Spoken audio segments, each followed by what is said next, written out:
Hello po.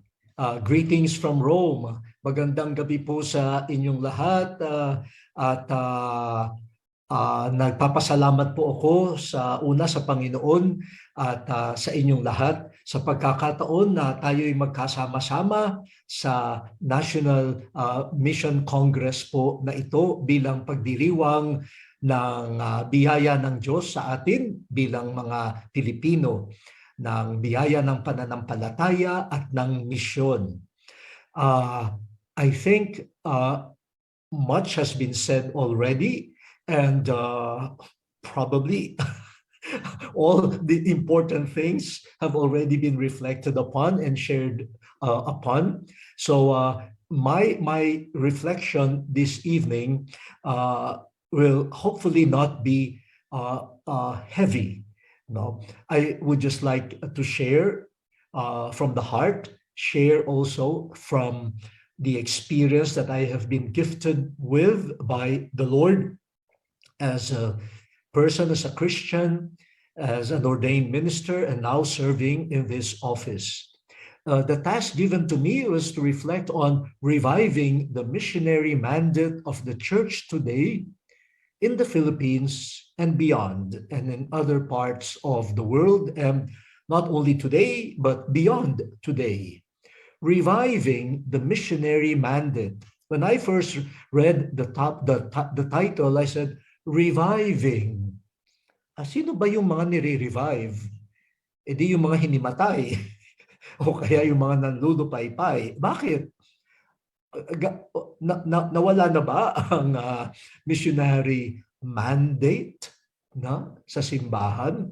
At bakit kailangang i-revive? Ganon. Bakit kailangang buhayin? Tumatamlay ba? Namatay ba? That's the first point. Siguro magandang tanungin ng bawat isa sa atin, kamusta na nga ba ang aking pakikinig doon sa tinatawag na pagsusugo ng Panginoon sa kanyang mga alagad? Kung ikaw ang gagawa ng isang konferensya ngayon, yung ba ang titulo mo, buhayin muli? O ibang titulo? Kung buhay na buhay sa iyo ang misyon, ano ang iyong gagawing titulo nitong konferensyang ito? Yun lang naman ang aking unang parang mungkahi at parang pagpasok din sa ating konsyensya.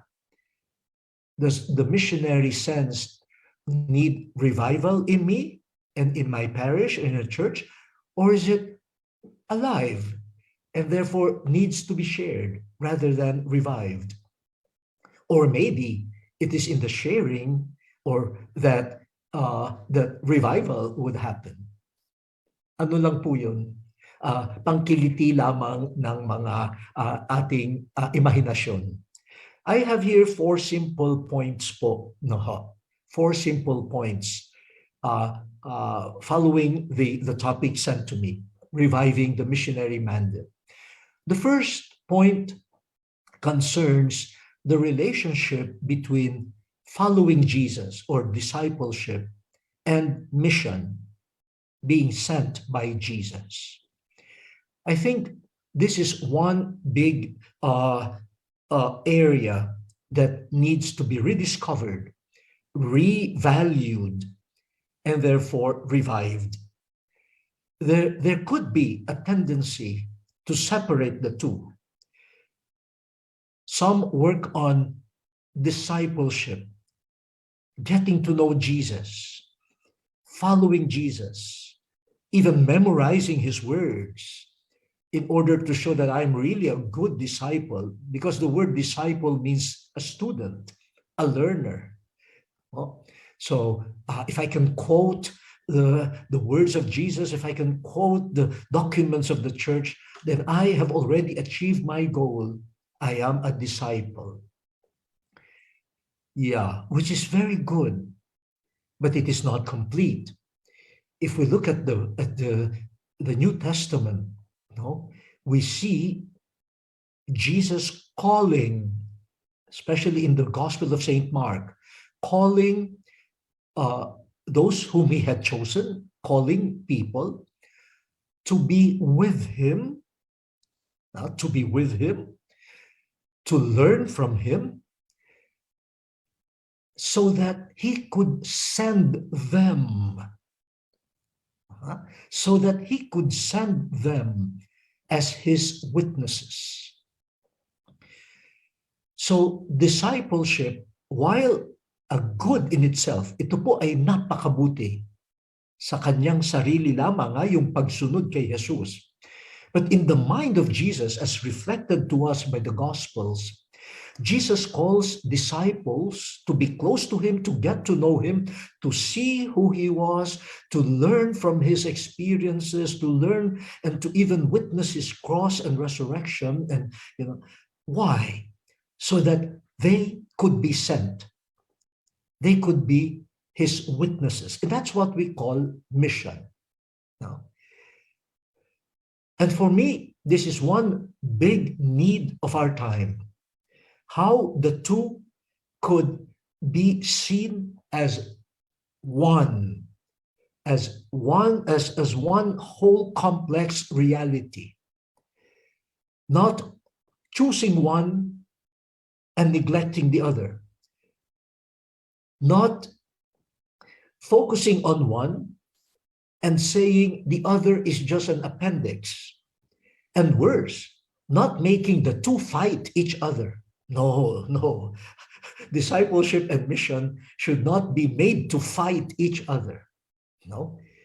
There is always a calling to be with Jesus, and embedded in that calling to be with Jesus is the calling, to be sent by the Lord. I will exert all my effort based on God's love for me, God's possession of me, the way St. Paul talked about it. I have been possessed by Jesus. And because I have been possessed by Jesus, I am impelled to go and share this beautiful experience that I've had. Great missioners are also great lovers of Jesus. And great lovers of Jesus cannot contain their love. They will go out of themselves and share that love, which we call the good news. Faith in Jesus that is not shared in mission eventually dies. Jesus will become a topic. Jesus will become an idea.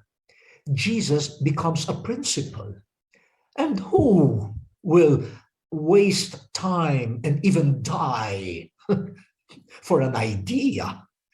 No, for a concept. No, that's not faith anymore. Faith is always missionary if it is true faith. Christian love inspired by the Spirit is always missionary. And the church, according to Vatican II, of course, from the very beginning, but articulated very well in Vatican II and in the succeeding teachings of the popes and the synods and even episcopal conferences and individual bishops, the church is a community of disciples, yes, but this community of disciples is at heart missionary. No, the church in essence is missionary. It is essentially a missionary community because it is a community of disciples. No? So this is my first suggestion.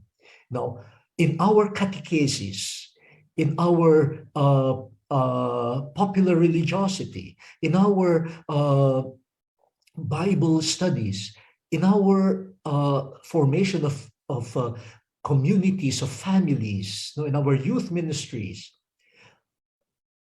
is discipleship always linked to mission? Is mission also linked to discipleship?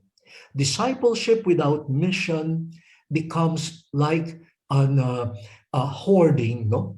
Di ba pagka merong parang panic buying, sabi, baka mauubusan ng asukal, mauubusan ng mantika, sabi gano'n. Kaya binibili lahat, para akin lang ito. No? Mag-expire po yan. At baka sa dami ng asukal mo, langgaming ka. At itapon mo rin yung iyong mga inimbak. No? Discipleship without mission becomes that. But the very dynamism of faith is life. It is not hoarded as an object. No. But mission without discipleship becomes a burdensome work. And you see that some missioners are very industrious, but not joyful. In fact, they look like slaves, no? And always trying to achieve something. But mission, which is empowered and fomented by discipleship, yes, can get tiring, but you get tired with a smile. This is the first point. The second point comes from the witness of scriptures and also of the history of discipleship and mission. And it is to rediscover, to give more value, especially in our times, to the evangelizing, not only potential, but power, and the evangelizing wisdom of the poor, the least in society. The poor, as attested to in salvation history, in the Bible, in the Old Testament, and especially in Jesus, the poor have a special insight, into the good news and into the person of Jesus. When you look at some of the teaching moments of Jesus, and what comes to my mind at this point, the three parables of mercy, the parable of the lost sheep, the parable of the lost coin, and then the parable of the lost son, what we call the prodigal son. Those parables were addressed by Jesus not to sinners, but to the scribes and the Pharisees, experts. Now, why would Jesus talk to them? Well, they were not happy. They were not happy that Jesus was eating with sinners. The scribes and Pharisees were operating from a certain, religious culture, but which in their hands has become almost like a door, a closed door, blocking the coming of grace, of God's love and mercy to those whom they considered impure. They were not joyful.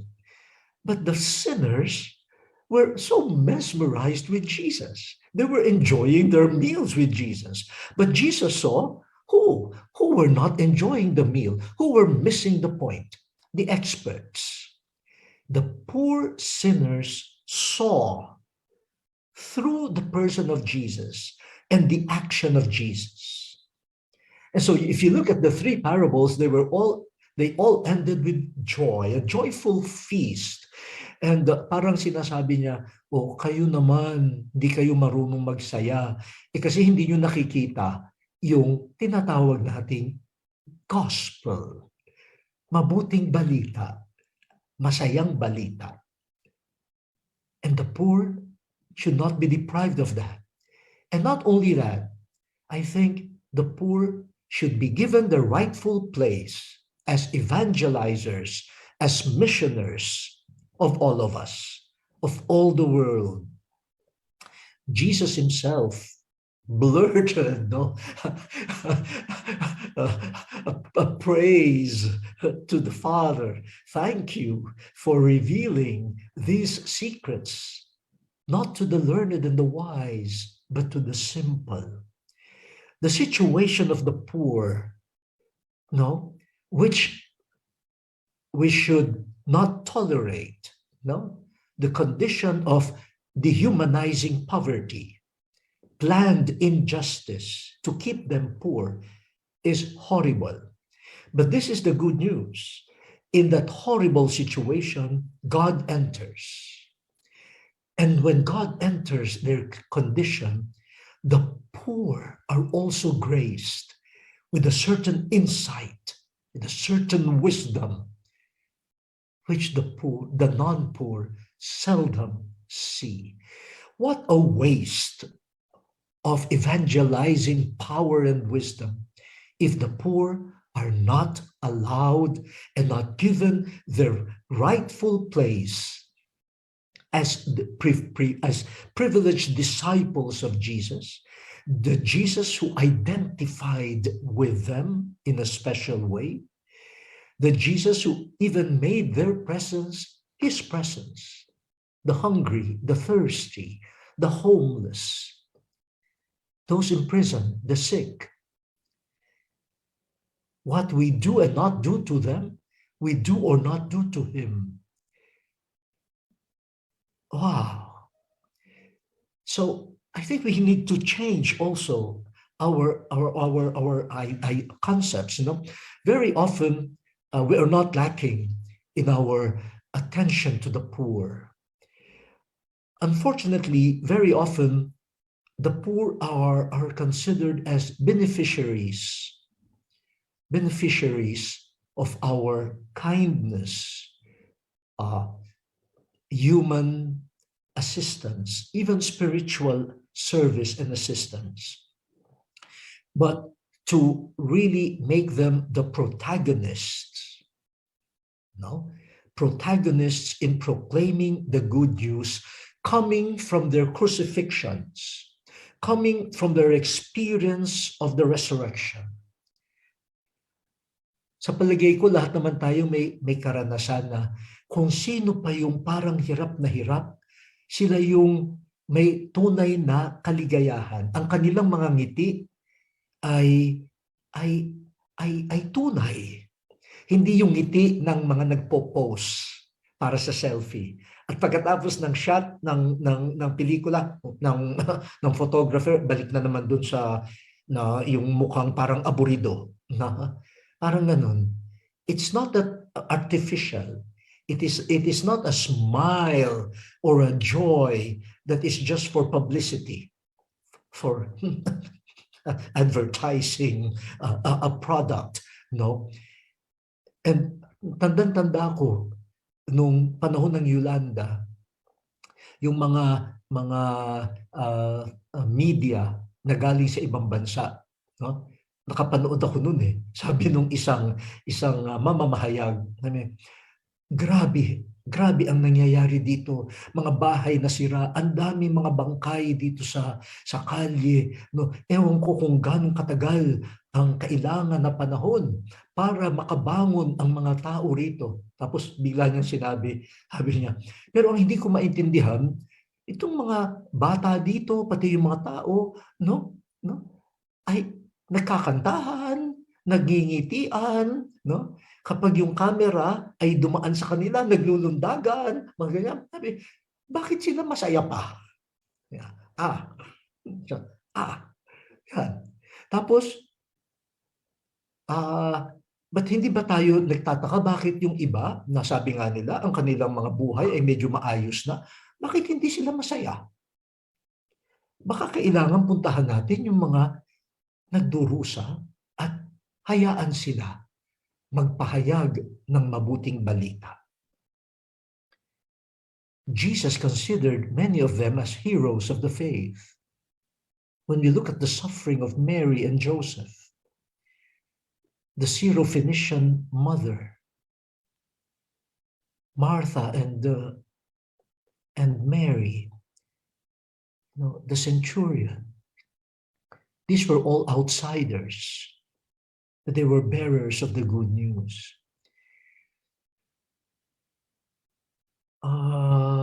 Yeah, let us not just look at the poor as victims, and let us not just present them as victims.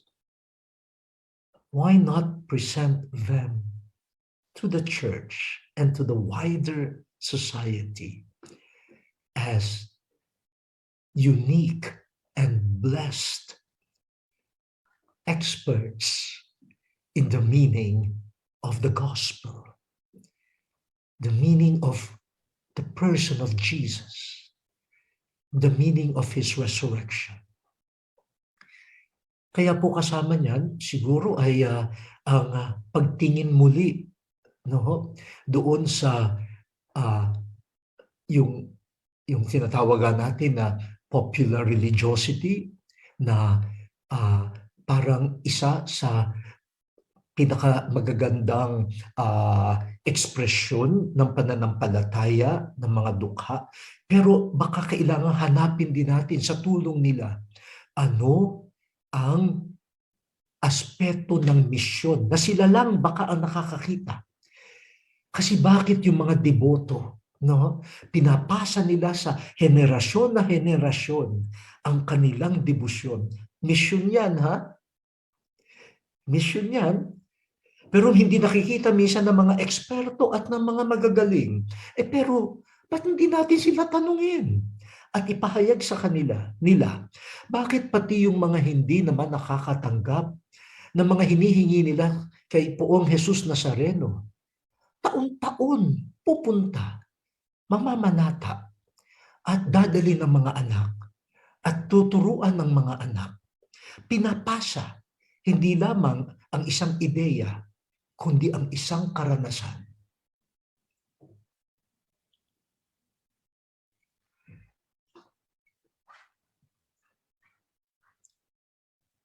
Okay, tama na yung pangalawang punto na yun. Yung ikatlong punto po naman, no, the third point that I would like to stress is this aspect of discipleship and mission, which is very much present also in scriptures. When Jesus called the disciples and sent them on mission to be his witnesses, he called them together. In fact, the expression in St. Mark is he made them 12. Ginawa niya silang 12. Tinawag na isa-isa, no, sa kanilang pangalan. Pero pagkatawag sa kanila, sila ay ginawa niyang 12. So even mission is not just a personal calling, a personal response. Discipleship and mission create community, a working together, a coming together. And I think this is important, you know, as an evangelical mission, evangelizing mission in our world today. The witness that we should give to the world of communion, of fraternity, of sisterhood, of the beauty of belonging to Christ. If we belong to Christ, we belong to each other. If we are part of Christ, the body of Christ, we are part individually of each other. And that is not just for smooth relationships. It is not just so that our organization or our parish council could work together and harmoniously. It is not just for conflict resolution. No, it is also for mission.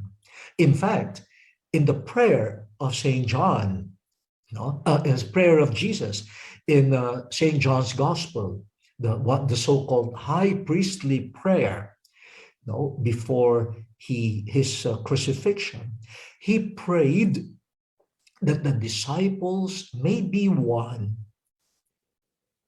And what is the model of communion and unity? The unity between the Father and Jesus. So it is not just any type of unity. No, it is not a unity that is found in common interest. No? Minsan ganun tayo eh. No? Yung ating unity, yung lahat ng mahilig magmahjong, ayun, united. Lahat yung mahilig uminom, ayun, united. No? Lahat ng mahilig magsugal, ayun, united. Yung lahat ng mahilig magchismis, ayun, united. Yung, ayun, sige na. Yun, doon tayo humahanap ng unity. At aminin natin, minsan pati sa simbahan, kapag may pareho tayong kaaway, may unity. Yung kaaway ang nag-unite, ang nagbubuklod. Pero hindi yata yun ang dinasal ni Jesus. Ang dinasal ni Jesus ay ang pagkakaisa, pagbubukluran ng kanyang mga alagad. Yung mga sumusunod sa kanya. Pero gusto niya na matuto sila ng kanyang pakikiisa sa Ama. At yun ang basihan ng kanilang pagiging sama-samang alagad. But in that same prayer, Jesus said that the unity, that they may be one, so that the world may believe, that you have sent me. The communion of the disciples of Christ is missionary at its core. It is a witness to Jesus. And if there is no communion, then the community fails in its mission to give a true testimony to who Jesus is. Para akong ang puso ko'y parang tinatarak ng balisong, at kailangan tayong humingi ng tawad dito sa aspetong ito. And this, as I said, this is very much needed as a missionary witness in our world today. Our world that is very much divided. Our world that operates on duality. A world that does not entertain any more nuances and contexts. It's just clear division. And if you are for one, you should be against the other. Our world right now that seems to enjoy finding reasons to divide. And there is so much fear of the others. Suspicion, leading to prejudice and new forms of injustice. Racial discrimination has not ended, in spite of all the accords and all the appeals to sisterhood, brotherhood. Women, children continue to be treated as objects. And there is very little effort and joy in finding paths towards communion, reconciliation, and forgiveness. Diversity becomes an occasion for division rather than an opportunity to enrich each other. And unfortunately, this is also happening in the church.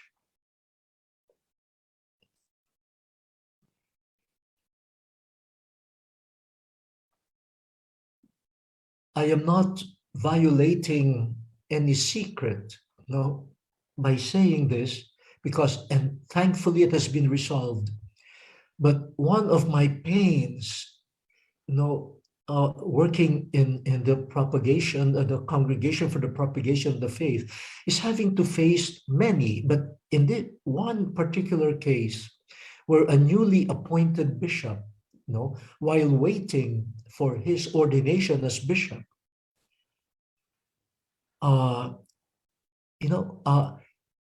he was sleeping in the bishop's house, and one evening there was a knock at his door. When he opened, there were armed persons who shot him No? They started with his legs. We don't know whether they were trying to kill him or just to paralyze him or what. You know, uh, it was good that there was one priest staying in the same house who heard it, who woke up, and there was a scaffold and everything. And yeah, so they were able to pin down the uh, the assassins. You know? And the cell phones, you know, of these persons were taken from them. And what did they see? The masterminds, you know, the those who plotted this thing were some priests of the diocese. And the mastermind was even the diocesan administrator or director, who is now in jail. Questions of ethnicity. You belong to another tribe. You belong to another group.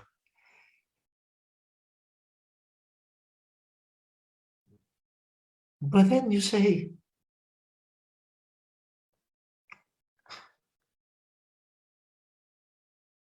and for that you're ready to kill?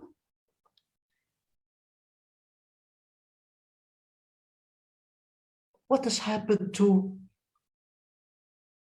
we being one body, different members, but each part belongs to the other parts because we belong to Jesus.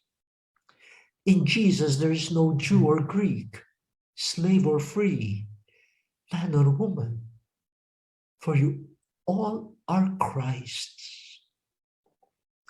And what has happened to that prayer of Jesus? Do we pray it? May we be one so that the world may believe that you, Jesus, have been sent by the Father. Does it even matter?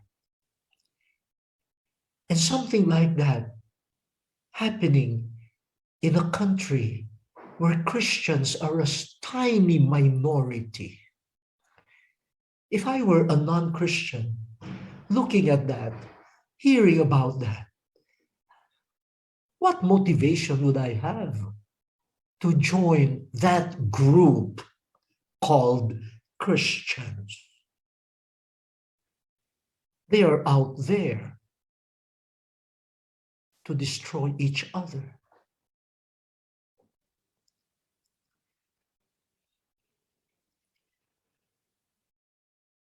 Pope Francis has written this beautiful document, Fratelli Tutti, we're all brothers and sisters.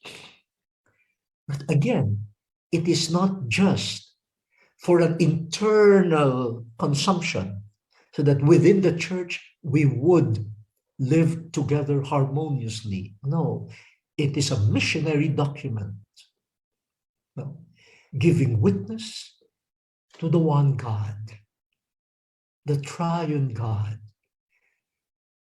unity in diversity. So we hope that this aspect of discipleship and mission, which the poor understand very well, may be part of our transmission of the faith as missioners to the youth, so that growing up, they would learn to appreciate the other, to see Jesus in the other, in our families, family ministries, in the use of social media, and even our evangelization of cultures. There is so much polarization leading to violence, and we should ask pardon for the participation of so-called disciples of Christ in making this divisiveness worse and participating even in dehumanizing and violent actions. The fourth and final point is a hodgepodge of so many things, which I would somehow put under the umbrella of maybe formation. I don't know. No, maybe yes, maybe formation. No, for formation for discipleship, which is missionary, and mission, which is also based on discipleship. As I said, this is a hodgepodge, no? Pinagsama-samang ideya. At kasi alam ko, dyan po sa atin, katatapos lang ng mahal na araw, napakainit, no? Marami sa atin naghahanap ng halo-halo. O ito na ho yung halo-halo. No, sa ika-4 na punto ko, halo-halo po. No po. Ang una po is, the sense of discipleship, mission, witnessing within, for example, here in our case, in the Philippines, and also beyond, no, and outside of the Philippines. No, and we should always keep that in mind. Why? Not just for practicality, but for a deeper reason. The church is a communion of local churches. The universal church is a communion of local churches. So if I am involved in my parish or diocese, as a disciple and also as a missioner, I should be open to the wider communion called the universal church. That means beyond the boundaries, the physical, geographical, and even human boundaries of my parish, my diocese, even of the Philippines. No po. Yung isang parokya na ang iniisip lang ay yung kanyang sariling parokya, naku po, baka hindi na po yan Christian community. No, baka ano na yan, ano na lang yan, club. No, baka club na lang yan. Ang isang diocese na lagi na lang sinasabi, may mga pangangailangan kami. Unahin namin yung aming mga pangangailangan.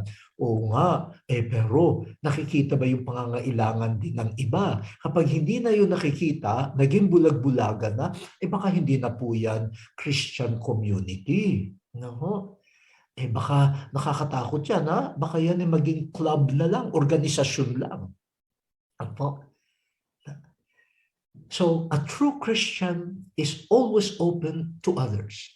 And the Christian community, whether a parish or BEC or a diocese, and even a national, like the church in the Philippines, will retain its identity as a Christian community or church only to the extent that it is open to communion, to receive and to give from receive from others and to receive and to give to others. We are one big family. And we can heighten that. There are many possibilities. One is through the use of social media. We have many good and talented Filipinos who are in social media. And through social media, you cross boundaries. So we hope that those who are involved in social media may use social media, as an expression of discipleship and mission, without forgetting that social media is not just about means of communication. The digital world is a world in itself that needs to be evangelized too. So hindi lamang yan mga technology o mga instrumento na gagamitin, kundi isang mundo yan na kailangang dalhan ng mabuting balita. So this is one. The second element of the halo-halo ay ito po, the potentials of our migrants. And even the potential of tourists. The potentials of all people on the move, whether they will stay in one place temporarily or for a long period. And tayo, mga Filipino, now, the Filipino migrants, they left the country to find work, but in the words of Pope John Paul II, to the Filipino migrants here in Italy, they said, I know you came here to Italy looking for jobs, but what did you find? Not only jobs, you found a mission. He said, through you, Filipino migrants, the Italian families are learning how to, the Italian children are learning how to make the sign of the cross again. They're discovering the symbols of the faith. No, that's why Pope Francis, branded the Filipino migrants here in Rome as smugglers of the faith. He said, kayo humahanap kayo ng trabaho. Pag nakakuha na kayo ng trabaho, ini-smuggle nyo rin yung pananampalataya. Now, it's a beautiful image, no? But have we tapped their potentials? And since we do not know who would migrate, who would go on a tour somewhere else, no, I think that is a challenge to us. How do we provide formation in discipleship and mission to all, and with a special mention, to potential migrants, our seafarers, the fishing communities, the fishermen who are employed by international fishing companies. They're on the move. The Filipinos who are working in cruise ships and everything. What a joy to encounter them, because of my work. And I see that whenever they are on the move, they miss family, they miss home. And part of it is they miss their faith, the expressions of faith. They miss their parish. They miss the devotions. And somehow, even those who were not active in their parishes in the Philippines, this condition of being on the move also stirs up a longing. Their longing for God is also moving inside. And we hope we could develop them, form them, so that they could be disciples wherever they are. There are many temptations due to the separation from families, but how to help them become sincere disciples and at the same time witnesses to Christ wherever they may be. The ecclesial movements, they have become missionaries also, So, we have many of them, the Filipinos, So can we pay attention to them? And even before they leave the country, could there be some formation, orientation to them, so that they could, especially those who will be living in countries where the exercise of the Christian faith might be restricted? How are we preparing them for creative ways of living, maintaining, and nurturing their discipleship and mission? Very creative. We should help them. Now I focus, pay attention to seminarians and lay people, priests, religious, who are being asked to assume some positions of responsibility, whether teaching or administration. I hope you would take your formation seriously, and if needed, to study well and even pursue some specialization or even degrees. I take myself as an example. When I entered the seminary, I did not imagine that one day I would become a bishop or be asked to be part of all of these commissions, and now to be called here to Rome. But I thank God, and I thank my family and my formators for having given me the space and the time and even the prodding to study, to not only study intellectually, but also the opportunities given to me to be immersed in different missions, mission situations, which is also a part of becoming, in a way, competent in the area. So I'm begging all of you, more and more, we Filipinos, not because we look for it, we search for it, we crave for it, but we are being given, positions of responsibility in the universal church, in the Philippines and beyond.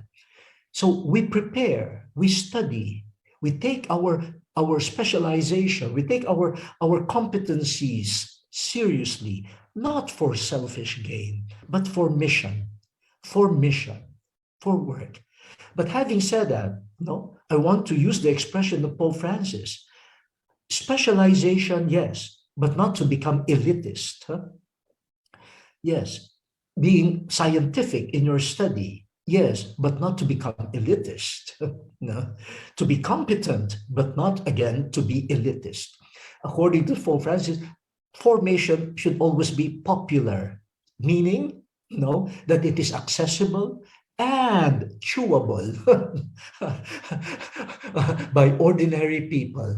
You have some experts, many experts, and then they end up speaking only to each other.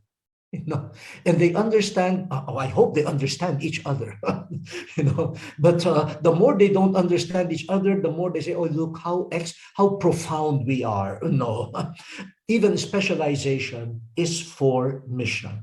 And finally, with the recent apostolic constitution of the Holy Father, the dicastery for evangelization takes an important role. And I would like to ask you, in our parish structures, and even in the diocesan curias, is there an office of evangelization? Is there? No. I did not know that this reform would happen when I was still in the Archbishop of Manila. And we started the office, OPNE, the Office for the Promotion of the New Evangelization. I said that office should be in the curia. And part of its mission is to infuse the mission orientation even within the curia, and the others. It was an intuition, and now it's happening here also in the Roman curia. So this is the last element of the halo-halo. No. So, pasensya na po kayo kung parang kung saan na pumasok itong aking mga ideya. But as I said, you've heard enough and better expressed probably by the other. I just like to join you in thanking the Lord for this tremendous gift of our faith, discipleship, which is also our mission. Thank you very much po, at maraming at magandang gabi po sa inyong lahat.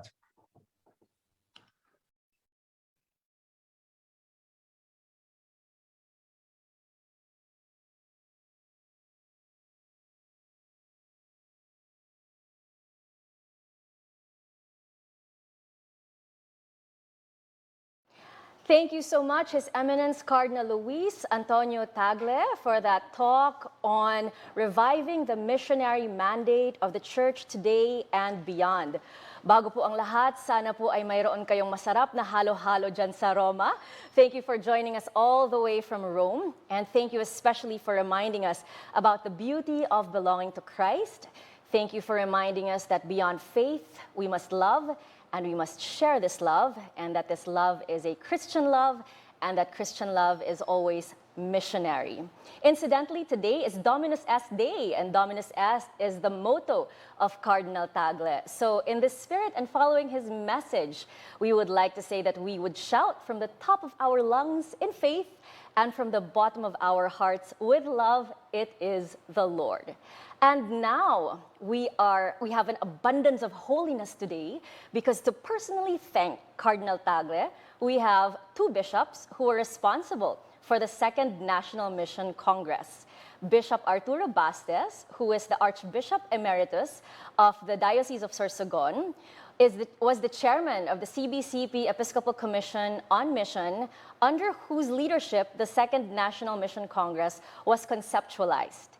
And we also have with us Bishop Socrates Missiona, the current chairman of the CBCP Episcopal Commission on Mission, under whose leadership the Second National Mission Congress materialized. So to personally thank Cardinal Tagle, let us welcome Bishop Bastes and Bishop Soc Missiona. In the name of the Episcopal Mission on the Philippine Catholic Mission Council, I would like to congratulate and thank His Eminence Cardinal Luis Tagle, who is the prefect of the Vatican Congregation for the Evangelization of Peoples, for the very complete and profound understanding of mission. For me, it is a very deep commentary of Pope Francis' insistence that every Christian is not only a disciple of Christ, but a missionary disciple of Christ. When we were preparing, as a former chairman of the Episcopal Commission on Mission 5 years ago, we were preparing for this Second National Mission Congress. We're trying to find a theme. We found it on Matthew chapter 10, verse 8. And then one of us, Father Pernia, former Superior General of the Society of the Divine Word, had a very short and catchy phrase, the theme of the Second National Mission Congress. Really? Okay. You receive as derived from that, and he said, okay. And Father Pernia's theme was adopted by the 500 years of Christianity celebration of the Philippines. So we are very glad that we have this mission towards that. Okay. Thank you very much. So, as always, the good Cardinal gives new insights every time he gives a talk, and insights that really inspires. And so I'm sure all of us who followed his talks are inspired. And hopefully his inspiration will also be to the revival of a missionary mandate, the Church of the Philippines and beyond. So in behalf of the Episcopal Commission and Mission of the CBCP, I'd like to thank His Eminence for giving us his precious time. Alam po namin, napakarami po kayong ginagawa, Your Eminence, but you generously give your time and beautiful insights to make this National Congress more meaningful. Muli, maraming salamat po. Salamat po sa inyong lahat, at tayo po ay magpakumbaba. Let us remain humble, for the gift has been given to us. We know our strengths as a people. We know our limitations too. We know our brokenness, but in God's design, this gift of faith has reached us, has been received by generation upon generation of Filipinos. And now we realize that the gift remains a gift by being shared. And that's mission na po. At sana po ay we do mission with gratitude, so that it will give life and joy to others and also to us as missioners. Maraming salamat po ulit sa inyong lahat.